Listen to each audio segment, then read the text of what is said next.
Hello, I'm Jeff Meacham. I'm a senior technical instructor here at Trellix, and today we'll look at how you can use the search feature in the XDR to look at alerts over periods of time. Now, this can be very useful for reporting or understanding the trends inside of your environment. As you can see, I'm already logged in to the Helix platform, and I'm on the default landing page, the summary dashboard. Now, to take a look at my alerts, I'm going to click on this icon over here in the top left corner and then select alerts.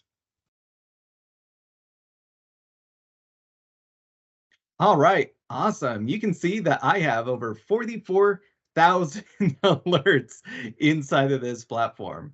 I should probably take a look at that here in just a bit. However, looking at this page, I can see the name of the alert, the risk associated with it, the type of alert, the last and the first event, as well as the source and destination IP addresses and the summary. Let's go ahead and think about a use case for what we're going to be talking about. Perhaps our manager received an alert from AOLdaily.com and has asked us to take a look at it. Well, what's really nice is I can come over to the summary and I can type in AOL Daily, and I'll go ahead and hit enter.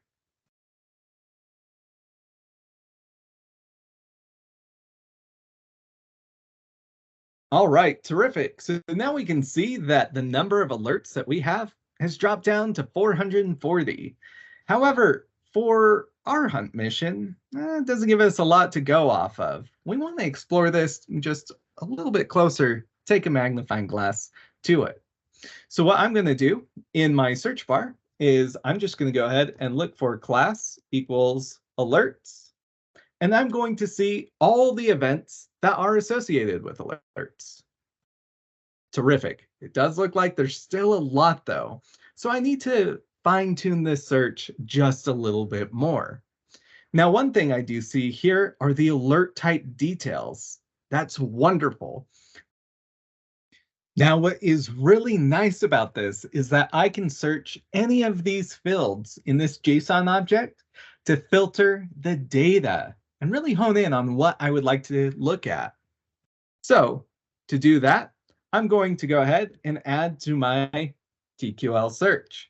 I'll put in alert type details.detail intel match value of AOLdaily.com.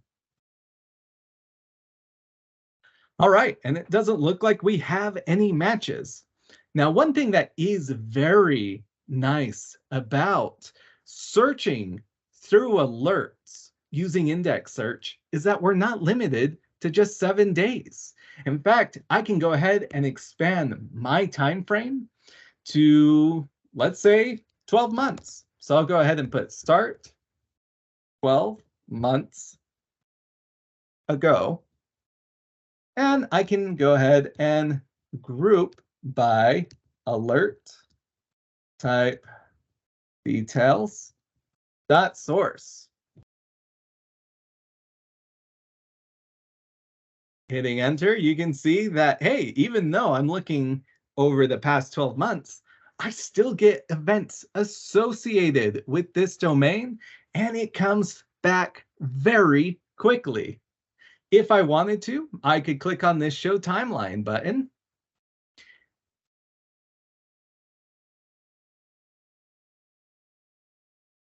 And I have a nice little timeline where I can see all the connections to this domain and its high points. That's pretty interesting.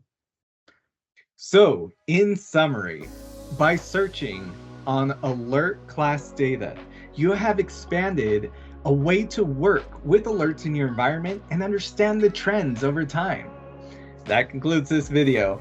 Thank you for watching and stay tuned for more Trellix Smart Tips.